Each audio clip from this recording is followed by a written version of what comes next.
Voilà. Hollande émission Tina Souka, pour comprendre. Oui, non. Qu'est-ce que ça te fait de venir investir au Congo quand tout le monde a peur de venir? Tout en sachant que les gens ils disent ah non, je ne peux pas aller filmer, je ne peux pas faire ci, je ne peux pas faire ça, parce qu'il y a trop de risques, il y a trop ceci, il y a trop cela, je risque de tout perdre. Quel sentiment tu as de venir prendre des risques dans un pays soi-disant dangereux? Quand je dis dangereux, les gens ils disent quoi? Tout à fait. Alors moi je dirais qu'une chose...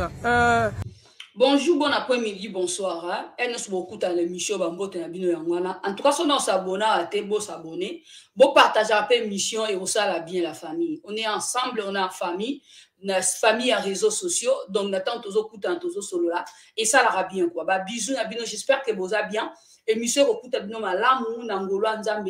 N'a bien par la grâce de Dieu donc nous avons battu la biso et donc c'était pourquoi Seigneur merci beaucoup na batunyo sur Hollanda live oyo donc pesa bango grâce encore beaucoup de temps à vivre bande konanga li solo na même bi les solo et sengote c'est li solo ya mawa ya pasi pe ma mingi botana ndeko mwasi na biso ndeko mwasi oyo Azad souriante, Azad qui dans joie à vivre, Azad qui ah non, je sais pas comment je peux les définir hein, parce que comme on a yé Azopé sa posa, il y a qu'on vivre, il y a ça quelque chose, hein, donc il y a qu'on ouais, au ça makambe belé, mais on a besoin moi so à Koufi à Tiki biso, Azande ko ya Brazzaville, mais bon la émission Tina Souka. Comme ça, on va prendre quelque chose pour tout ça, attention, là où on met notre pied. Voilà, Tolanda. Celui qui ne prend pas de risque ne peut pas vivre. La vie est un risque en soi-même. Tous les jours, on dort, on se lève, mais notre vie, elle est risquée. Parce que finalement, on ne sait pas de quoi est fait demain. Le lendemain ne nous appartient pas. Donc ça veut dire qu'au quotidien, nous vivons que dans un risque perpétuel. Parce qu'on ne sait pas de quoi sera fait demain. Et puis finalement, la vie sans risque, c'est pas une vie. Hein? Et puis prendre des risques, on peut les prendre n'importe où, mais finalement, c'est quoi le risque? C'est de réussir? C'est de tenter? C'est d'essayer? Ben, c'est pas grave finalement si ça ne fonctionne pas. Qu'est-ce qu'on dit? Un enfant qui apprend à marcher. Tu tombes, relève-toi et réessaye. Parce que tant qu'on a le souffle de vie, tout est permis. Donc le risque, zéro risque n'existe pas, mais il ne faut pas avoir peur de risquer ou d'investir, surtout quand on risque, on investit chez soi. Moi, j'ai une philosophie de vie, et pour ne pas dire un slogan de vie, qui consiste à dire on vient de quelque part. Chacun de nous sur cette planète vient de quelque part. On peut vivre n'importe où. On peut vivre sur la planète Mars, on peut vivre en Occident, on peut vivre aux États-Unis, on peut vivre au Canada, on peut vivre n'importe où. Mais on vient de quelque part. Et de là où on vient, c'est nos racines, c'est nos sources, c'est nos traditions. C'est ce qu'on va perpétuer, c'est ce qu'on va laisser aussi à nos enfants. Et nos enfants, comme nous on aime à dire, en tout cas on leur inculque, comme moi on m'a inculqué, moi je suis venue très jeune en Occident, mais du fait d'avoir quand même eu mon histoire, cette histoire m'a ramené à mes sources, de là où je viens, et c'est celle qu'on essaie aussi de donner en parallèle à nos enfants. Après ils feront le choix qu'ils voudront faire, mais on ne peut pas aujourd'hui se dire qu'on va partir ailleurs, parce que chez nous c'est risqué, parce que chez nous c'est dangereux, parce que la dangerosité finalement on la crée nous-mêmes par notre peur. Moi je pense que on peut investir aussi n'importe où, on peut vivre n'importe où, mais on vient de quelque part. Alors moi Éléonore, je viens du 242 le Congo-Brazzaville et j'en suis fière. J'ai pas grand chose, on n'a pas, j'ai beaucoup d'idées, je suis riche en idées. Mon mari et moi sommes très riches en idées, et on se dit avec le peu que l'on a, voilà, on pose notre pierre à l'édifice. Voilà la famille. Donc, Azande Koya Brazzaville, Azaki na France, Ndeka Kezalaka, Okangisi Mwambongo na yo, Omoniko Kena Mboka na yo, Okendeko sa moi quelque chose, o investir Ndeka Zolo Barana quelque chose. Donc, à sa terrasse moko kitoko. Donc, na idée moko ya bien. Terrasse on dirait, je ne sais pas ce que les anaba chambre ou quoi, na évité, mais ça tellement mounene, fait ça sous ma partie, moi sous côté, na mon là, ou bien à l'hôtel, sous bâtiment, bakoya, vous a fatigué, aussi reposé, aussi misé là, ok. Donc, je sais pas. Azaï pas na idée moko malam au basali na on est fiers de poser cette petite pierre ici au Congo-Brazzaville, notre pays où nous sommes nés, où nos ancêtres sont nés. Ma défunte mère qui a vécu 40 ans en France est revenue aux sources enterrées ici, auprès de ses ancêtres. Donc je ne peux pas ne pas faire quelque chose à mon niveau, à l'âge que j'ai. Voilà. À tort ou à raison, limite c'est pas tellement grave, mais je viens de quelque part, vous venez de quelque part, vous pouvez investir aussi ailleurs, mais n'oubliez pas, vous venez d'ici. La terre du Congo-Brazzaville est la vôtre, en tout cas pour vous, natifs du Congo. Ça, c'est votre richesse. Mawa bandeko na ngai. Quand on est ici, on a bandeko, azala na France awa akenda Congo-Brazzaville et akufi kuna. Bon, toyaka na bamboka bapaya, bamboko toya oza bamboka bapaya, oza Belgique, oza wapi, oza États-Unis, malgré to atos une nationalité, soso komi na ba âge mo bana ba koli na bango ou bien pay. Oza na moi wana mo mbongo na omoni ko kende ko o sala quelque chose no na Congo, magasin, boutique, restaurant, tout ça. Donc okoki ko sala yango comme elle ndenge yepe bandeko nanga. Ake na Congo Brazzaville, a sali restaurant na ye, bar na ye, restaurant d'or, bar na restaurant na kati, donc bon monika seconde ça kitoko eza magnifique, na tu le moi quelques ba photo, donc et puis singa vraiment mami bandeko nanga pourquoi boye pona nini communauté na biso nous les Africains pona nini boye muninga ke ko luka na aussi le même maman na ebotala e muninga ke ko luka ayaki mimi to yaka na ba Europe to yaka ko luka bandeko nanga tellement pas na biso to za na ba biloko te mbomboka na biso tellement pas seleki ne yango to déplacer to déplacer ata to kende ko luka quelque part ozomona eroke o luki ozimwa mbongo na yo olobo keno na Congo po na Afrique en tout cas to za la l'aise na bamboka na biso wana nde yana par rapport ya ba Europe na Afrique so vandi aux à l'aise muto déranger azate ozo fartir mon côté et l'autre côté donc oza pena na kimia poser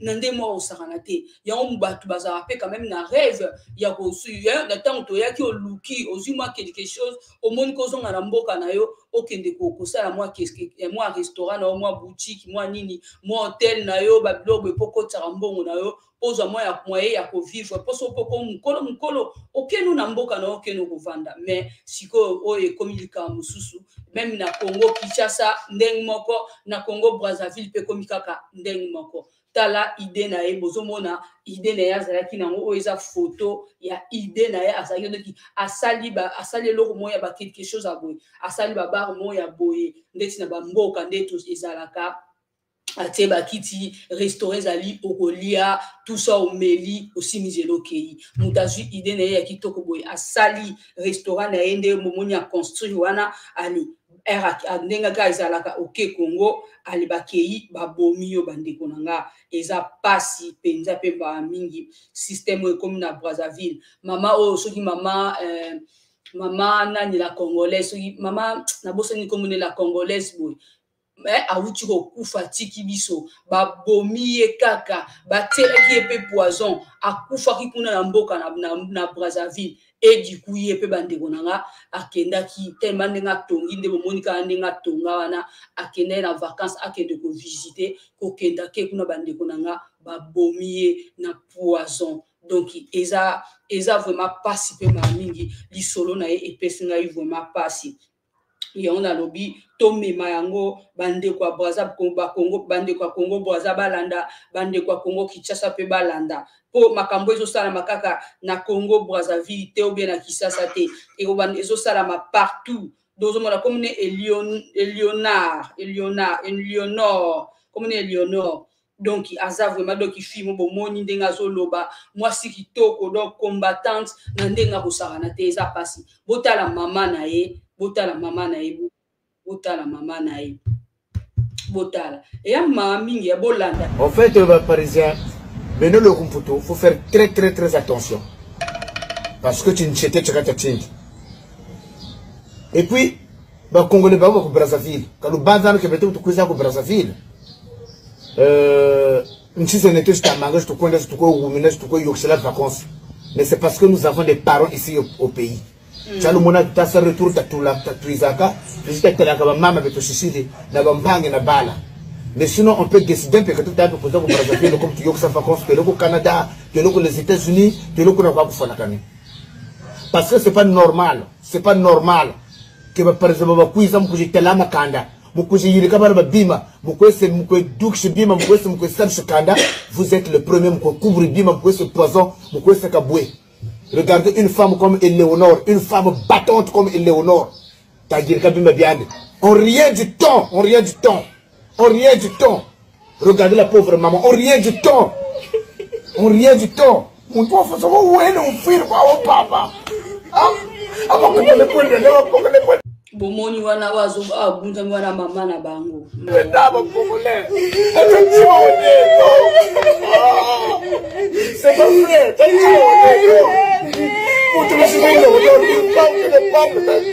Ça y est, Yoka. Vous faites idée après ça, vous voyez que Pima, vous pouvez chercher partout. Mais cette femme-là, tu me dis le chômage, il n'y a pas de cacao. Donc, ça vous dit que par exemple, vous pouvez savoir, oui, mon cas, nous, j'ai ça poisson. Oui, mon cas, nous couvrons Pima. On est le béto. Mais non, c'est le chose où on a. Tu vois, on est le béto comme la foi. On va le commander, c'est la poisson, la foi. Parce que maintenant, tu m'as mis une pime, hein? C'est-à-dire même, les parents, les voisins, arrêtez même d'envoyer de l'argent à la famille. Vraiment, si tu as l'angourie, avec la chima, tu as avec la chima. Le reste, chérie, quand l'on a la même. Tu m'as même fait une pime now. Parce que tu ne sais pas tchatchingi. Hein? Moi, tu faisais l'odeur. Ou un gros, tu ne peux pas faire. Hein? C'est le mariage, je vais vous faire terminer. Que tu pas encore mercredi, ça pour la contribution maintenant. Vous tuez la personne. Ah, tu sais, ça faut mon frère. Hein? Quand vous avez un peu de tiari, quand vous avez un peu de tiari, quand vous avez un peu de tiari, quand vous avez un peu de tiari, faut pas avoir pitié d'eux. Si tu as une maman, tu as un papa ici, on voit chez ton père. Moi, c'est les monnaies. L'ennemi du Congolais, c'est le Congolais. Voilà la famille, voilà Bandekonanga, et ça la passe du solo oyo. Na banza bomoni wana mama na ye ozomona mwana kei avanda na mama na ye mwana kei kuna vanda na mama na ye quand même a respirer aza na mwana na ye aliata kitoko alati kitoko pona tango mwana na restaurant ndengwana mwa mbongo ezokota mama na akolia kitoko bande kono pe ba profitera na simana ba kolia kitoko mais mundeko mwasi akekuna bobomi bozwini bobomi bozwani po bozwani ndaku wana bokoteka yango eza ya bino te mutokio eza ya yo te ato lie yango bandeko nanga ekosila sima nango oboma su mutu mususu eza pasi pe mami bandeko nanga bandeko ya Congo Brazzaville ki mutema mabe obino bokomi nango na biso toyebi ke ki mutema mabe bosala yango epa na biso ba Congolais ya Kinshasa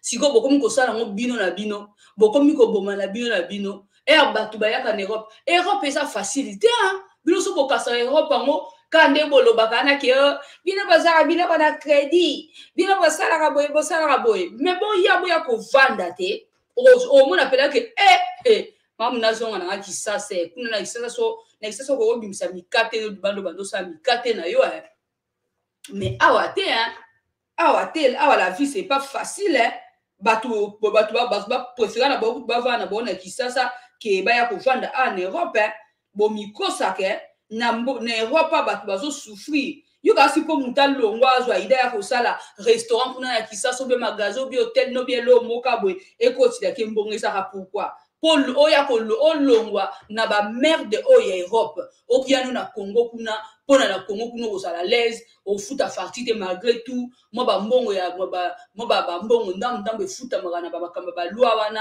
ya biso kuna na Congo mais awa na Europe leki awa ba ko bimisa kuna sozo coopérer no kitoko mambo ekena ngo bien mais awa ba coopérer te o ba lobby etikali bongo ya mpeka etikali ndengwana uzomona donc eza pasi pe mami bandeko nanga pona likambo oyo ezoleka na Congo Brazzaville même pas na biso mo pe Europe ezoleka eza vraiment malamu te eza pasi ezosala pasi bandeko nanga na ndenge ya osaka na te so bozo ebate c'est pas bien bandeko nanga makambo biso tozo sala ka oyo eza malamu te bandeko ya Congo Brazza botika makambo oyo boyoka soni boyoka soni makamba soni makasi boye po mangoni komi bomba na bino muninga eko luka moi quelque chose allez bino boye kuna bobomi soki mama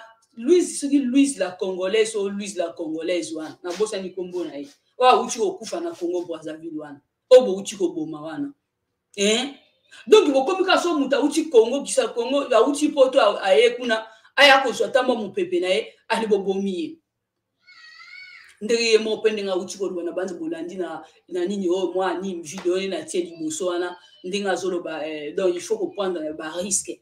Oui, to boite na vie faut prendre ba risque mais pas na mboko non na ba façon wana loba risque ezali ke loba nzambe moko azwi molimo na yo en plus na ba ajo na ba ajo boko ko tila mutu ke zo ba risque ya ba poison non c'est pas possible et ça malamu te makambo bino bosala bande ko peso bino tuni bosala ba interview nde maman na biso Léonore a salité c'est pas bien makamba bimis na interview na wana il faut ba yebi ba tuni bien pourquoi oye na mboka oyo oye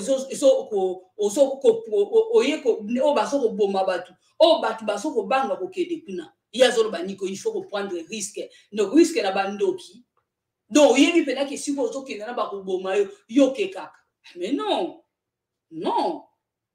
faut tala makamino ko appelle à interview s'il vous plaît biso to kendaka ozo kende Congo bandeko nanga yo tie liki obela nzambe na yo tie liki na nzambe asunga yo aboma bandoki wana misu ba raisonnement na bata mabe wana ezala te c'est ça ezate ko kende ko bako ozo a risque na bandoki ya famille alobaki penza bien penza te ozomona risque bazo ngona commerce na sens ninke emsoko kiko kweya emsoko kiko lamuka là d'accord c'est comme si question va poser qui a répondre qui yango malamuté ozomona risque na vie na yo okene gando ipa ke kuna nde na keboy bakoki ko bomanga kuna na Congo pona nde na ke ko investir boy ozomona ke ba ko boma yo alo okene ka ba boma yo mais non ngana okende te na okende te ou bien na ko bando prier makasi ezaka passe nzambe na ngai bande ko ezaka passe mais toza ka mayele na bande boyo ki pe papa o ndenga lobi na oyo bazana na mama na Léonore na bande bolandi ndenga lobi bozo ke na ba Congo Brazzaville boke Congo Kinshasa faut ça attention po ba ko peso pe poison même na maboko ba ko tilo même na biloko même na ji même na eloko niso ba ko tilo poison ozomona c'est ça le problème de ngona ba vie yango ya biso bato nzamba sungaka poso ki te matro ma mingi moi si kitoko boy bota ndinga za kitoko bote ba bomi ka pa ke des vacances na Congo atiki bana na ye atiki mobali na ye atiki mama na ye tena mama ba onde asa malheureuse boya sepela ki mwana na nga ye na biki abandoli ata fufune na moi miliki na tongo na moi fufu na poko moi fufu et ko ça les bien mais tibo bomika moi sabato ki mutema mabe comme na Brazzaville yango pété to yebile bino boyete pas possible mawa trop nzamba sunga bino bato bozo sala boy boaba boza banzambe te boza ka batu pamba ozomona ato sali muninga boy yo pelo bino tangu ko koka ozomona yanga bandeko nanga boza la sage partout bozo ke ba voyage bokeba ko kende voyage bikendela te tale sika nozo kende ko tsaloko so ebike na ba mboka ngwana oza na famille ya malunga te oke courir risque ko kende te pone tie mama Léonard wana ba poser peda question bien oye na mboka o batu bazoko banga ko ya yetela zolo banini ki o akeko courir risque donc imagine ou bien kufa ou bien bika ye batunye ko courir risque ya vie na ye yazo répondre na ba commerce donc question ba poser ki a répondre ki on malamu te ozomona donc yangwana bandeko na ntango zoke na mboka oyebi ko wana ba famille mabe malamu vanda na yo uvanda na obeke no mboka mususu ozomona donc c'est ça ngala suki na ngala bandeko ba bisu na bino bozala bien merci beaucoup bye bye. Bye.